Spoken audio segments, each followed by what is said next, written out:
The Coach's Corner is your source. Baseball, football, soccer, and hoops. The Coach's Corner has the scoop. It's the Coach's Corner with Andy. Covering Tri-State sports, it's the Coach's Corner with Andy. It's the Coach's Corner.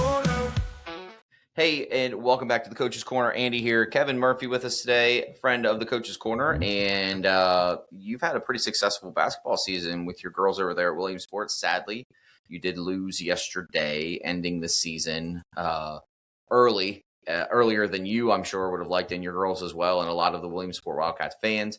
But you guys had a successful season, and I would even count this as a successful playoff run, too. You guys made it to the Class 2A semifinals. You know, if you'd have told me back, Andy, in November when we started 4 months ago, November 15th, that, hey, your team is going to go 21-5 and you're going to get to the state semifinals, everyone in our program would have taken that in a second. We had a really good group of seniors. We had 7 seniors that have been around. A lot of them, unfortunate for them, probably they've been around me since 3rd or 4th grade, but a lot of them have been around me for a while. They knew the expectations in our culture and how our standards are set. And, but I want to give them all the credit because we don't get to that point and win a region championship last year and then get to this point of getting to state semifinals without them being probably one of the tightest teams I've ever coached. Like from 1 to 13, every single one of them was playing for each other, cheered for each other tremendously on the bench and on the sidelines and on the floor. It was a very tight-knit group. And it kind of shows you in the world we live in now, if you have unity and you have, some of that togetherness, you can achieve huge goals, and it was pretty special. It's pretty special. Yeah, and I would even say, I guess you could consider these guys your rivals in Washington County. Smithsburg, actually, their season ended as well yesterday. They lost their game too, so at least you guys are on the same page there. And yeah, but if anyone on the sideline, I was rooting for them. I was putting up the 3 line when I saw Claire Bono hit a 3 in the second half. Like it was tough. And it probably actually affected our kids too, seeing them lose like they did in overtime. I don't think that was a good thing for our kids to see. I think our kids were I know our kids were rooting for them, and I know they were rooting for us as well. It's a tough situation, but hey, one thing I want to say too that's pretty special. I know you have, you talk about coaching your own children sports and things like that. So what was special for me this year in 2016, my daughter Caitlin was on that team that we won the region championship that year, went to the state championship game. This year, my youngest daughter, McKenna, 10 years later, she was my senior point guard and won the region championship. So it's pretty cool. 10 years apart, both my daughters won a region championship. Pretty special. It's pretty special. Very cool. Yeah, it's icing on the cake for you for sure. A win would have been nice too, but like you said, very, very good season. I remember when we talked last year, I believe it was in the off season as well. You had, obviously, every coach has high hopes for their team to go far and win a championship. But I think I don't want to say mediocre expectations, but you were going in with your heads high to this season, but it was going to kind of be it's like a show your heart season kind of deal. Talent on the team, but it's, I don't know how to go with this because all the kids are talented. I'm not saying anybody's untalented, but you know where I'm trying to get. No, from. yeah, it's not the most elite talent we've had, right? It's not. There you go. You're right, but there are a lot of hardworking, good kids that just play really hard and are extremely coachable. That's it. That's the best way. You're right. Yep. You're right there with it. It's just the coach's terminology that I would use with it. But and like I said, it was a great group of kids that really put the time in the off season. They went to team camp, and and look, I don't think many people know this. This was an extremely difficult year for Williamsport High School. I don't know if you know this. The school was closed until the end of January due to asbestos. The volleyball team, which my daughter played on as well as a few other kids on this team this year that played basketball for me, didn't have one home game. It's extremely difficult to not see your classmates every day. And that's been a tough year for them. And so for them to get to the point they did in volleyball and went to the state championship in volleyball, and then we went to the state semis, you talk about championships. We did win a region championship. That's a championship. And as I told them, in 2A and in 1A for Smithsburg yesterday, only one team is not going to be crying at the end of the year in their locker room, right? You're going to have one champion. So you shouldn't I know a lot of people do this, but as a coach, I don't ever use that final game determine whether my successful year was for the kids that year. A successful year to me is getting them better each and every game, having them play for common goals, and dealing with the adversity you're going to have in a season. And we did all those good things and more. And so I'm really proud of them. I can't say enough good things. There's nothing negative except for the fact that it's a chance to coach them again. But other than that, Great year. Yeah, that's what I love about high school sports. It kind of pulls the curtain back a little bit, and you see more of the team unity. You see how bonds affect, how well a team can do. And I feel like that does carry over into college and professional sports as well. But of course, you have to get to know those people, over again. But they don't show a lot of that because I was just watching the Pat McAfee show yesterday. I usually try to follow him every day, and they were doing their free agent frenzy. And they were talking about a certain player, quarterback Tua Tagovailoa, and how Miami released him. And they're asking the question, will he start wherever he goes, or will he be a backup quarterback? And everybody's like, oh, he'll just be a backup. He'll never be, he'll never be successful anywhere. He's always hurt. Well, all the excuses. But I mean, let's take Geno Smith as another example, an NFL example. You put a person in the right system and around the right people, they look like a totally different player. And that's where that shines in professional sports. But I like high school because you kind of see not behind the scenes, but you get a more of a in-depth look because kids are kids. That's what's important to them. Sports are important, but friendships, I believe, are the key to a successful high school team. At least in my experience, it has been. Yeah. And coaching does matter. Like, you want to bring that unity together, and Tua may be a better situation elsewhere. It's amazing how some guys go to certain systems in the NFL, NBA, college, whatever, and they thrive. Our system is all about, we put that, we coach them up. Sometimes we're tough on them, but I tell them all the time, the adversity that they're going to deal with me or in our games is going to be a lot easier than what you're going to see in real life, so we hold them accountable. We put them in, and we have goals. We make sure they understand what adversity is. They make sure you understand what being a good person is on and off the court. There's so much that sports can teach you. A good one I use all the time, and especially my senior class this year, I say to them all the time, like, look, you have one senior year. You could go get a new car. There's nothing like this in life. You could go get a new car anytime you want when you get older, get a new house, hate to say it, new boyfriend, new girlfriend, whatever, right? But you have one senior year, and that's it. And so there's nothing like the finality of a season when it's over and they don't put that uniform on ever again or can't put it on. It's shocking to some of them, and it's tough because they've only known that. But it's also what they get garnered from it all those years of playing high school sports. To me, is what matters the most, right? Like it's accountability part of it. But there's so much good stuff that comes out of high school sports, whether it's football, baseball, basketball, soccer, lacrosse. I can't say enough good things about high school sports. Yeah, agreed. And Williamsport's doors are open now, right? The kids are back. Everything's running as normal. Did that happen during your season, or at the end? Did it just happen recently as you guys were ending? Well, it was tough. The gym opened up literally on November 15th. It was the only part of the building open. And then when they opened it up, there was only no heat in there, and the kids were practicing in 20-degree weather, and so they overcame all that and never complained, just did it. And then all through the December, January timeframe, we were not in school yet, but still playing. By about the end of January, they were back in. So that was a big change for them too, right? So they're going through a whole year of their remote learning.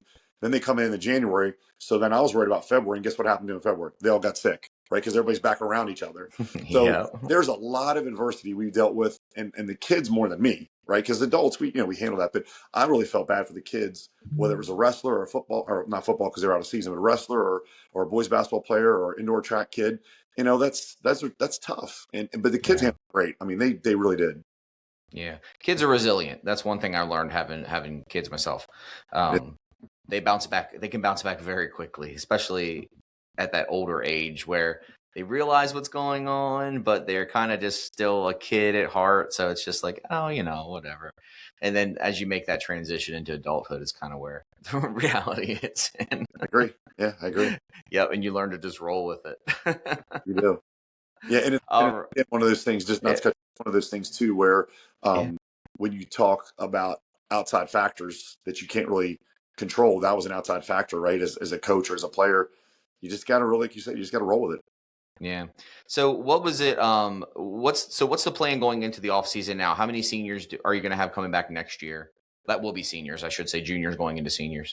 What's a significant loss? We lose half our team. We lose 7 kids, and wow. So we had years back, we had a sophomore on varsity. So yeah, it's a significant setback as far as that goes, because everybody knows in high school athletics, and especially in the public school, Mm-hmm. You don't reload. It's it's so hard, and that's why I said for us to be. We've had 13 years of success. We've had 6 20-win seasons, and had all these region championships. We had 4 region championships last decade. That's hard to sustain. But again, it's the culture. It's the kids that come through. There's an Mm-hmm. expectation when they come through, and they understand what the rules of what we do are. And so it's going to be a big loss. And we Yeah. lost Kenna, my daughter, who's our 3-year starting point guard. She started for 3 years in the varsity. That's hard to replace too. That's like replacing a Tua Tagovailoa. It's replacing Yeah. a good quarterback Yeah. in basketball. So that'll be one of our bigger losses, and we have other losses too. So how do you, aside from, say, let's take this year by example, how does the offseason differ going into next basketball season than it would, say, when you were preparing to come into this season? Because you have more of a, who your lineup's going to be. You basically know your players like the back of your hand, the seniors at least, and maybe some juniors, depending on how long they've been with you. But now you're going to kind of have, let's just call it basically a new crop of players coming in. And you may even get those players that will be a senior, that they're a junior now, but maybe they're better at a different sport, but they're still great at basketball. They might focus on that other sport. You might lose them. How do you prepare? What's the difference between seasons like that? Does that make sense what I'm asking? It's a great question. Yeah, it's a great question. Definitely prepare differently, because last summer, we were really hard on the fact that we were trying to push them to be great. We were trying to really, a team can't play in the best teams in summer league. We were trying to really push them to be successful, because our end goal was to try to be, if we could, fight for region championship. So those goals were started in the summer. So, roles were already really starting to define. Now that's completely out of the water. Now you're trying to define pretty much from 1 to 5 who your starters are going to be. We lose 4 starters. Yeah. So it's a much different off season for us. Who's our point guard? Who can play the point guard spot? We lost our leading rebounder from the last 3 years. It's a big loss. We lost Riley Cole, who's a really good rebounder. So we're going to have to really define roles this summer. This summer is really important from that aspect, and it's kind of rebuilding, basically from not from scratch, but figuring out roles and role defining is going to be tough. Yeah. Work. Yeah. Well, you've had years of experience, so I'm sure you'll be fine. It might be a little tough on the kids at first, but it's kind of be exciting too, because now you have basically a new set of players where you can build that other.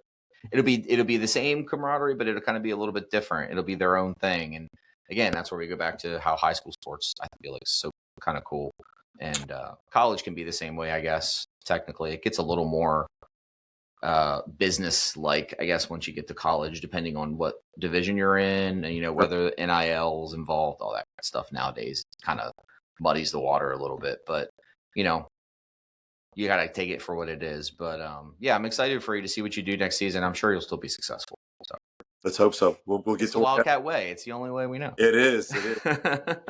Later, you'd be surprised. There's not much off season. We'll get back to work at before you know it. It'll be end of the school year. We'll be back at team camp and summer league here in end of May, early June.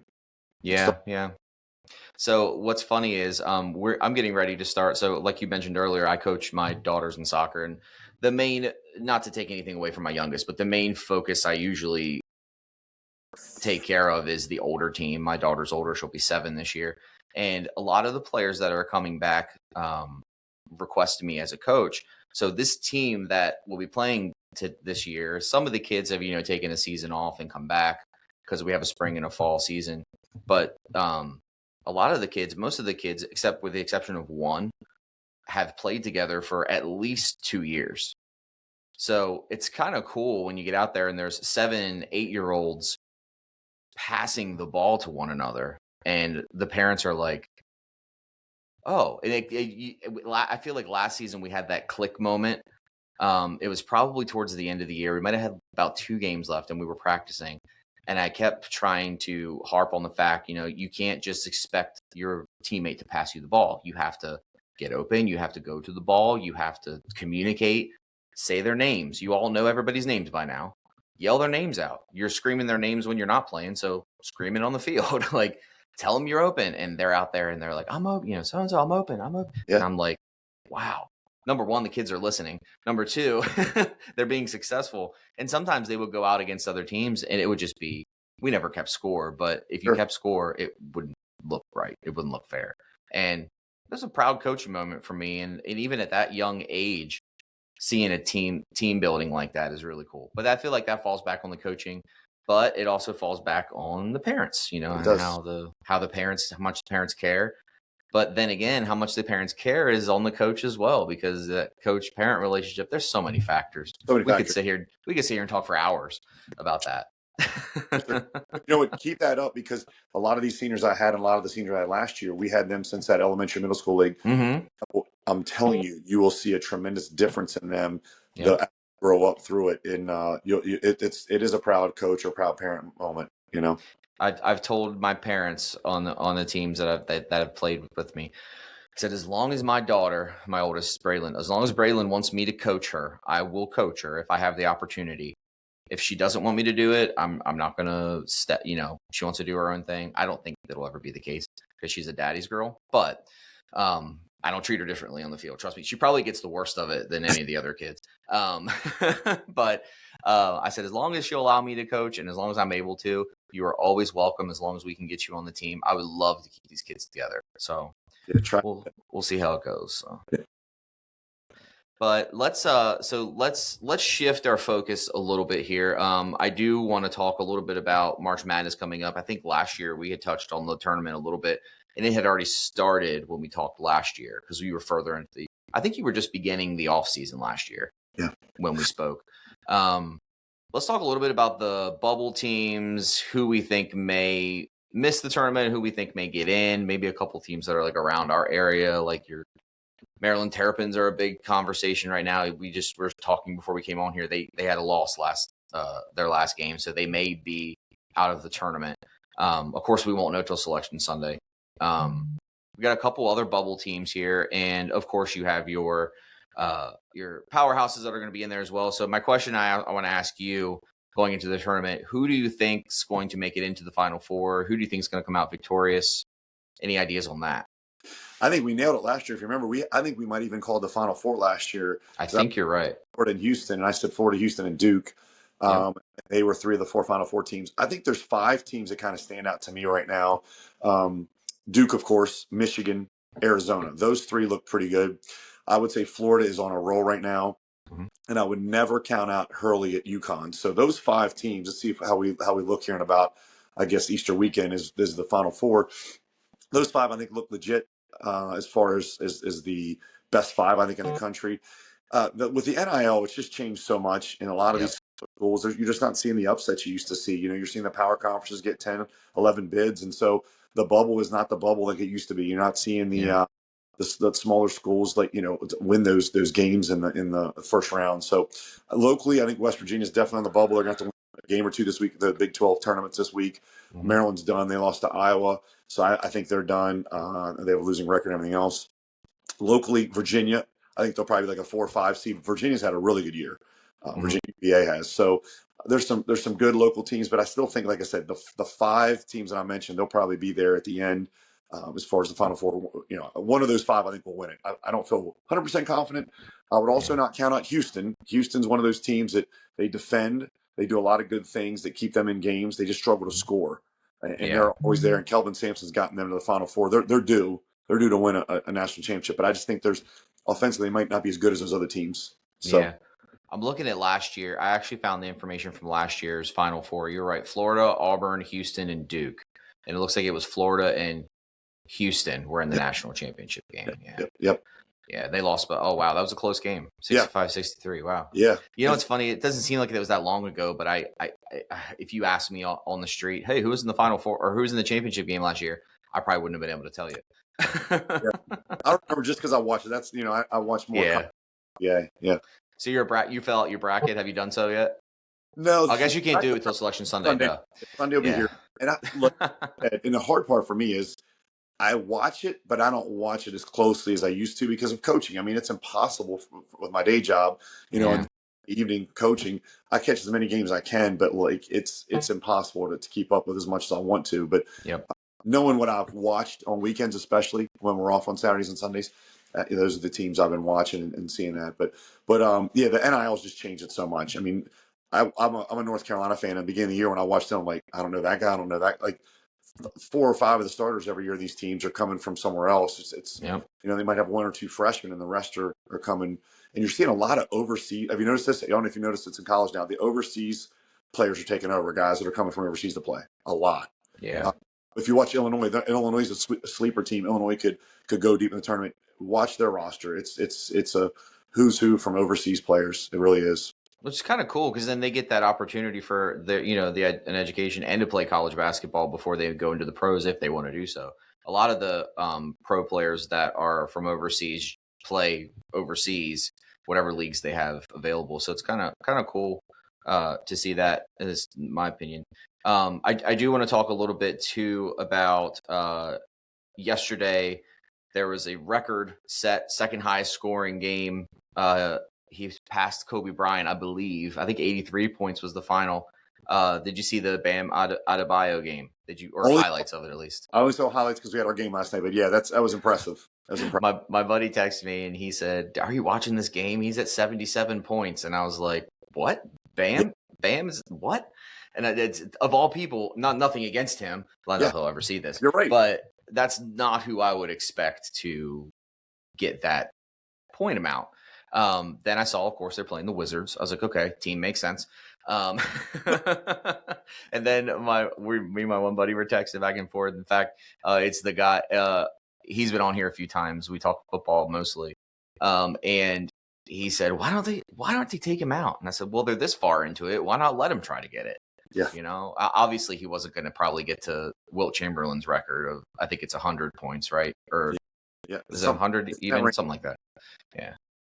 But I follow on Yahoo Sports is usually what I'll follow all, games on. And I love the discussion boards on there. And everybody was on there. Don't let him beat Kobe's record. Don't let him take Kobe's record. And I was like, man, let the man go. Let him play. Let him get the record if he's going to get it. It's an honor, if anything. It's not like he's going to disrespect anything that Kobe Bryant ever did. But if you got 20 guys listed on a piece of paper, would he have been in your top 20? No. Not to have the second most high. No, not at all. I could probably give you a top 5 of who I think would do it. Top 5. I guess they would have to be current players, obviously. I could see Luka probably possibly doing it. If depending on the game and how the team plays, maybe Donovan Mitchell. Like I said, that's a big if. I could see. I want to say Jokic, but he's so hit or miss, and he can be like that team player guy where I don't care if I score, I'll just get 80 assists. Yeah. Obviously, I'm exaggerating, Right. but I could see him as a possibility. He's put up a couple 50-point games this season, I think, since he's been back from injury. Obviously, SGA, Shai Gilgeous-Alexander would be one, and then I'd probably say maybe Anthony Edwards, but that's a big if as well. That depends on who they're playing, what kind of game they're having, because he can be really hot or he can be really cold. So, and that's it. It's about volume shooters, right? It's about guys that get a lot of shots. And so you got to look at the dudes that get 20 to 30 shots. I mean, a game, and if they get hot, like you said, it could be one of those nights where they're just on a roll. Yeah. Shots down from everywhere. It also depends on how the game's going, because 9 times out of 10, if you're at what was Bam was at 30 points after the first quarter or something like that, like video game numbers, and then by halftime I think he had 52, 55. But it was just something like that. 9 times out of 10, if a player's scoring like that, that team where the player's on is going to be manhandling the other team. So most likely that coach is probably going to sit that player out. So there's not really going to be that much of a chance. Last night was a different story. So you kind of wonder, will that record of Wilt Chamberlain's ever be broken? I don't think it will, unless something drastically changes with the game. Because now you have a big topic of this season in the NBA has been teams tanking on purpose. I think mostly set by the fact that people probably didn't think it was fair how Dallas got their lottery pick that they did and ended up with Cooper Flagg after they got rid of Luka, traded him off. Did they tank on purpose, to get the high lottery pick? Who's tanking now? And are they really tanking? Right. It's just, and then you got the whole Chauncey Billups with the gambling thing and whoever else was involved in that. And they're like, oh, they're throwing the game. And I'm like, yeah. That's why it's hard. I'll watch the NBA when it comes to the playoffs. I don't watch it nearly as much. Yeah. playoffs simply because I don't have the time with coaching. It's a lot. It's like baseball season when you're watching it. I was just talking, I forget who I was saying it to the other day, but I said, I love baseball, love the sport, but I cannot sit down and watch multiple games every night. Number one, I don't have the time to do it. Number two, most of those games probably aren't going to be exciting. And number three, I don't have the time to do it.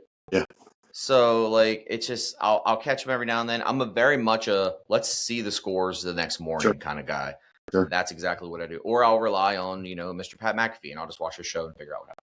Yeah. It's true. I usually don't have the time to catch up till after I'm off the air on WAYZ anyways. And usually everything's updated by then. So yeah, I usually just try to catch up then. But, if I get an alert on my phone, hey, such and such is about to break, this record, or like last night, Bam's at this points, will he break the record? Of course, I'll try to find the game. I don't think they had it televised last night, but I didn't see it either. Yeah, or like the national championship game in football, like it got exciting towards the end. Did I sit down and watch the whole game? No. I'm not really into college football like I am the NFL. It's the opposite for a lot of people. They're into college football and not the NFL. But I would rather watch. I mean, I'll watch college football, but I would rather watch NFL. I know more about it. I know more about the players. And it was an exciting game for the championship this past season. And so, I'll tune in the fourth quarter and watch it a little bit. It's almost like when you're playing a video game and you simulate everything and then you go to the exciting parts. Yeah. But yeah, it's No, I was going to say, not to interrupt you, I want to throw this at you with a bit of advice. Hey, you're coaching your daughters. Enjoy it. I'm telling you, it goes by so quickly. Have fun with it. Enjoy it. And I think you'll miss it when it's done. Because like I said, mine just finished yesterday for my daughter and I. But enjoy those relationships you build with the kids. I think that's as much as anything I have, is that my relationships with my players are long term, and I appreciate those as well. So especially you got them at a young age. Have fun with it, enjoy it, and I think in the long term you'll look back on it with great memories. Yeah, last year was probably the most fun I've had. I've had fun every year, but last year was a lot of fun because, like I said, the team started to click a little bit more. My daughter started to get into it more. She started to put a little more effort towards it because she was 6 going on 7, and at that age, it's tough to keep interest if it's not fun. So I try to make it as fun as I can, but at the same time, you could definitely tell how my practices shifted from the beginning towards the end. The beginning was, let's play fun games. Let's play, remember each other's name. Let's play, duck, duck, goose, whatever, kids like to play. Yeah. And some of them weren't even involved with soccer. It's just like, let's run around and get some energy out. You're welcome, parents. And then by the end of the season, I had them on the field and we were running drills and still having fun, but they knew more, they learned more, they understood the point of the game. And like I tell my parents in this division now, this is the years where you find out if they're going to stay serious or not with the sport. And when I say serious, I mean interested. You don't have to get to the competitive at this age. Not at all. If the kid's competitive, teach them the right way to be competitive. But if they're not, but they still enjoy it, roll with it. But this is the years where you'll probably find out if, in this case, my daughter's plays soccer. For people that don't know, we'll find out if, for example, if Braylon wants to stay with soccer. Like, I feel like these are the ages, but that age between 6, maybe up to like 8 or 9, like as you're getting out of elementary school, because then you get into those club levels in middle school where they can play club ball. I don't know how young that stuff goes. I don't really know much about it. But it does start to get more serious. But I always try to sit her down and I tell her it's still just because she'll come home some days. I didn't score a goal today. It doesn't matter. No. I said, did you have fun? Well, yeah. And I said, well, that's all that's important right now. That's right. Have fun. Everything else will fall into line if you want it to. If you let me help you, you know what I mean? Yeah. So yeah, I think she's kind of getting that, and I try to teach her, good sportsmanship. That's very important. I feel like at this age too, because you do have the kids that go out there and the ones that know how to slide tackle will attempt to slide tackle. And you're kind of like, and the parents are like, what are they doing? You can't do that. And I'm like, okay, they're kids, man. Like, we'll teach them. Don't worry. Like, if the kids aren't hurt, we're good. And just little stuff like that. And Yeah, it's fun. It's challenging. Not something I didn't think I would be doing when I had my oldest. I didn't think I would be coaching. I knew she would be playing some kind of sport, but I didn't expect to be a coach. But I'm really happy I have so far, and I really do like it. I hope it continues. So stay with it and have fun with it. That's what I would tell you too. Stay with it and have fun. Yeah. Who knows? Maybe I might be getting close toward the amount of wins like you have in the past. You don't want to go without that long now. I've been there 28 years between boys and girls. That's a long time at Williamsport High Schools. Yeah. Yeah. Yeah. All right. Well, I mean, we could sit here and talk for hours, but I know you're a busy man as well. So let's we'll wrap it up here, and we'll have to get back together maybe right before the season starts. We can kind of talk about expectations you have, kind of get your team together. Once you guys have kind of had a little bit of practice time together, maybe we can talk about what would be 2026, 2027 season. Yeah. Jeez. Or hey, if you have time, we could get at the end of April after the NCAA tournament, see if we were right about. Yes, we could.